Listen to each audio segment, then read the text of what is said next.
Hello friends, welcome to my channel Roman test. আজকে আমি শেখাবো কী করে কুকিজ বানানো যায় এবং খুব সহজে। আর এই কুকিজগুলো কিন্তু বাটার ছাড়া হবে। প্রথমে এটার জন্য আমি নিয়ে নিলাম আটাটা লাগবে। যদি 400 গ্রাম আটা নেওয়া হয় তাহলে কিন্তু চিনি দিতে হবে 300 গ্রাম। এই মাপটা অনুযায়ী দিলে কুকিজগুলো খুব মিষ্টি হবে। আরেকটা পাত্রে আমি নিয়েছি আটা, এটা নিয়েছি 200 গ্রাম আটা, আর তার সাথে আমি চকলেট পাউডার দিয়েছি 50 গ্রামস, 50 গ্রাম। এবার এইটা আমি ভালো করে মিশিয়ে নিচ্ছি। দেখো, চকলেট পাউডার আটা মিশিয়ে নিলাম, আর ওদিকে আটা আর চিনি মিশিয়ে নিয়েছি, আর দিলাম 1 চামচ বেকিং পাউডার। আটা মানে যেটা প্লেন কুকিজ হবে সেটাতে আমি 1 চামচ বেকিং পাউডার দিয়েছি, কারণ সেটাতে আটার পরিমাণ বেশি ছিল। আর যেটা চকলেট কুকিজ হচ্ছে সেটাতে বেকিং পাউডারটা আমি কম দেবো। প্রথমে আমি প্লেন কুকিজটা করে নিচ্ছি। এবার সামান্য জল দিয়ে আটাটা মাখতে হবে। আটার ভেতরে রয়েছে চিনি, আর তার সাথে বেকিং পাউডার দিয়েছি। দিয়ে দেখো আটা মাখাটা কিভাবে আমি মাখছি। সামান্য জল দিয়ে কিন্তু আটা মাখাটা হবে। মনে রাখবি, আটা মাখাটা কিন্তু খুব নরম তুলতুলে হবে না, একটু শক্ত থাকবে। যদি দেখো নরম হয়ে যাচ্ছে তাহলে একটু আটার গুঁড়ো আবার দিয়ে নেবে। কারণ চিনি আছে তো, যত তুমি মানে একটা ফ্রিকশনাল ফোর্সের জন্য কি হচ্ছে, ওটা মানে গলতে থাকবে চিনিটা এবং এটা নরম হতে থাকবে। সেই জন্য একটু আটার গুঁড়ো কিন্তু মাঝে মাঝে দিয়ে নিতে পারো, যাতে এই নরম ব্যাপারটা না থাকে। এবার দেখো আমি নাইফ দিয়ে এইভাবে আমি করে নিচ্ছি। এবার নাইফ দিয়ে আমি এগুলোকে পিস করে কেটে নেব। এই রকমভাবে তুমি কেটে নাও। খেয়াল করো, আমি কিন্তু কোনো বাটার, কোনো ঘি, কোনো তেল কিছু ইউজ করিনি। এটা খুব হেলদি কুকিজ তৈরি হয়, এটার কোনো দরকার নেই, মানে কোনো বাটার দেওয়ার প্রয়োজন হয় না। আর তোমার যদি একান্ত ইচ্ছে হয় তাহলে তুমি বাটার দিতে পারো, তখন সেই ক্ষেত্রে কুকিজগুলো খুব ক্রাঞ্চি হবে। আর এইটাতে কিন্তু কুকিজগুলো খুব সফট থাকবে। এইগুলো তুমি যদি ফ্রিজেও রেখে দাও তাহলেও কিন্তু পরের দিনও তুমি খুব সফট কুকিজ পাবে। এবার দেখো, এই পিসগুলো আমি কি করব, সাদা তিলেতে এরকমভাবে জাস্ট লাগিয়ে নেব।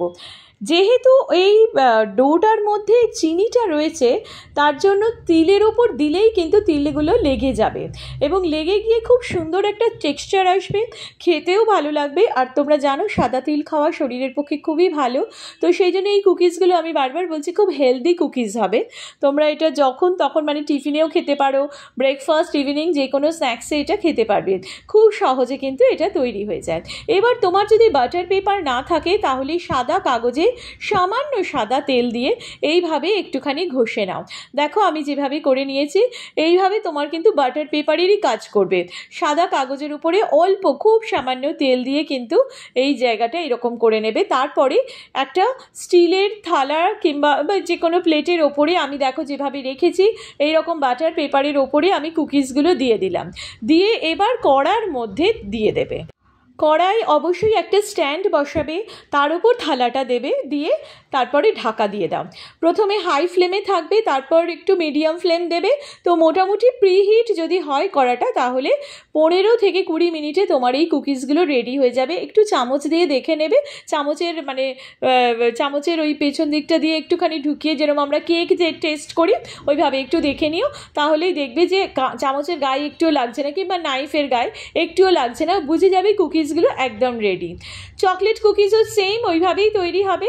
আমি দেখো চকলেট কুকিজগুলো আলাদা করে কাটিনি, ছোট ছোট বল করে তারপরেই আমি এরকমভাবে সাদা তিল লাগিয়ে নিয়েছি। সাদা তিলগুলো এইরকমভাবে লাগিয়ে নিতে চকলেট কুকিজগুলোকে খুব সুন্দর দেখতে লাগছে। আচ্ছা, এইভাবে করে ঠিক সেম প্রসেসেই তোমরা ওই কড়াটা গরম থাকবে, তার ভেতরে বাটার পেপারের ওপরে এই কুকিজগুলো দিয়ে দাও।